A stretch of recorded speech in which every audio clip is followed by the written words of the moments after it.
নমস্কার, আমি আচার্য শ্রী সৌরভ রায়। আজকের জন্য আপনাদের এই টোটকা। কি করবেন? কালো হলুদ বাজার থেকে কিনে আনুন। তারপর শিবলিঙ্গে সেই হলুদটিকে অর্পণ করুন।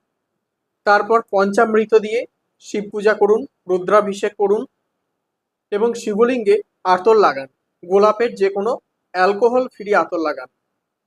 পরিষ্কার যে আতর পাওয়া যায় অ্যালকোহল ফ্রি, একটু দাম বেশি হয়, সেই ধরনের আতর লাগান।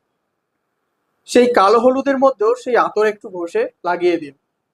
তারপর পূজা শেষে ওই কালো হলুদটিকে, যে কালো হলুদ পাওয়া যায় যেটা আপনি অর্পণ করেছিলেন শিবলিঙ্গে, সেই কালো হলুদটিকে লক্ষ্মী স্বরূপ মেনে, যে এটা লক্ষ্মী দেবী, সেই স্বরূপ মেনে একটা লাল কাপড়ের মধ্যে অল্প কেশর দিয়ে মুড়ে, লাল কাপড়ের মধ্যেও কিছুটা গোলাপ যে আতর বললাম সেটা মাখিয়ে নেবেন।